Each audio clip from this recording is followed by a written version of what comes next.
ओम नमो भगवते वासुदेवाय। राधे राधे। माघ मास का महात्म्य, तीसरा अध्याय। जब राजा दिलीप कहने लगे कि महाराज, यह पर्वत कितना ऊंचा है, कितना लंबा चौड़ा है, तब वशिष्ठ जी कहने लगे कि 36 योजन ऊंचा, ऊपर चोटी में 10 योजन चौड़ा और नीचे 16 योजन चौड़ा है, जो हरी, चंदन, आम, मदार, देवदार और अर्जुन के वृक्षों से सुशोभित है।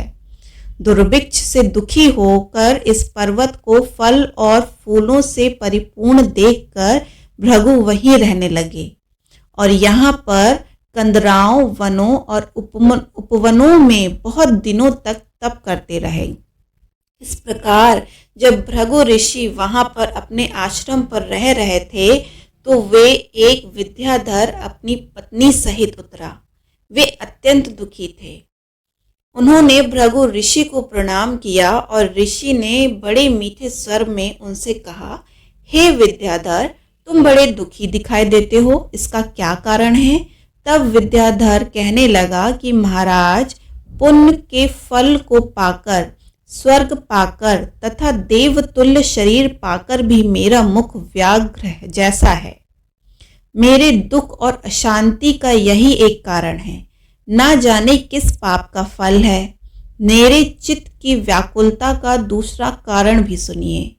मेरी पति अति रूपवती, मीठा वचन बोलने वाली, नाचने और गाने की कला में अति प्रवीण, शुद्ध चित्त वाली, सातों सुरों वाली, वीणा बजाने वाली, जिसने अपने कंठ से गाकर नारद जी को प्रसन्न किया, नाना स्वरों के नाद से वीणा बजाकर कुबेर को प्रसन्न किया, अनेक प्रकार के नाच ताल से शिव जी महाराज भी अति प्रसन्न और रोमांचित हुए। शील, उदारता, रूप तथा यौवन में स्वर्ग की कोई अप्सरा भी इस जैसी नहीं है। यहाँ ऐसी चंद्रमुखी स्त्री और कहाँ मैं व्याघ्र मुख वाला। ऐसी चिंता सदैव मेरे हृदय को जलाती है। विद्याधर के ऐसे वचन सुनकर तीनों लोकों की भूत, भविष्य और वर्तमान की बात जानने वाले तथा दिव्य दृष्टि वाले ऋषि कहने लगे कि हे विद्याधर, कर्म के विचित्र फलों को प्राप्त होकर ज्ञानी पुरुष भी मोह को प्राप्त हो जाते हैं। मक्खी के पैर जितना विष भी प्राण लेने वाला हो जाता है और छोटे छोटे पापों का फल भी अत्यंत दुखदायी हो जाता है। तुमने माघ मास की एकादशी का व्रत करके द्वादशी न आने तक शरीर में तेल लगाया। इसी पाप कर्म से व्याघ्र हुए एकादशी के दिन उपवास करके द्वादशी को तेल लगाने से राजा पुरुरवा ने भी कुरूप शरीर को पाया था।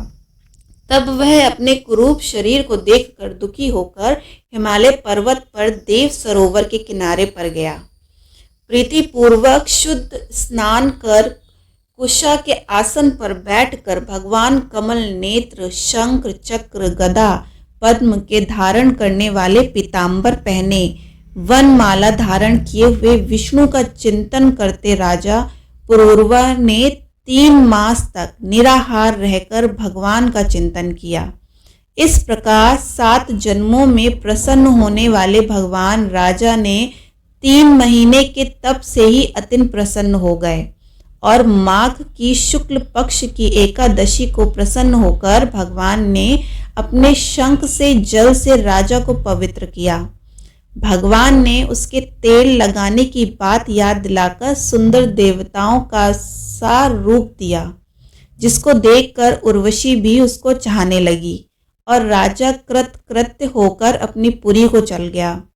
भृगु ऋषि कहने लगे कि हे विद्याधर, तुम क्यों दुखी होते हो? यदि तुम अपना यह राक्षसी रूप छोड़ना चाहते हो तो मेरा कहना मानकर जल्दी ही पापों को नष्ट करने वाली हेमकुट नदी में माघ में स्नान करो, जहाँ पर ऋषि सिद्ध देवता निवास करते हैं। अब मैं इसकी विधि बतलाता हूँ। तुम्हारे भाग्य से माघ मास आज से 5वें दिन ही आने वाला है। पौष शुक्ल एकादशी के इस व्रत को आरंभ करो। भूमि पर सोना, जितेंद्रिय, रहकर दिन में 3 समय स्नान करके महीना भर निराहार रहो। सब भोगों को त्याग कर तीनों समय भगवान विष्णु का पूजन करो। जब तुम द्वादशी को शिवजी स्तोत्र और मंत्रों से पूजन करोगे तो तुम्हारा मुख देखकर सभी चकित हो जाएंगे और तुम अपनी पत्नी के साथ सुखपूर्वक क्रीड़ा करोगे। माघ मास के प्रभाव से को जानकर सदा माघ में स्नान करो। पाप दरिद्रता से बचने के लिए मनुष्य को सदा यत्न से माघ मास का स्नान करना चाहिए। स्नान करने वाला इस लोक तथा परलोक में सदा सुख पाता है। वशिष्ठ जी कहने लगे कि हे दिलीप, भृगु जी के कह यह वचन सुनकर वह विद्याधर अपनी स्त्री सहित उसी स्थान पर पर्वत के झरने में माघ का स्नान करता रहा। उसके प्रभाव से उसका मुख देव सा हो गया। यह मणिग्रीव पर्वत पर आनंद से रहने लगे। भृगु जी भी नियम की समाप्ति पर शिष्यों सहित इवा नदी के तट पर आ गए।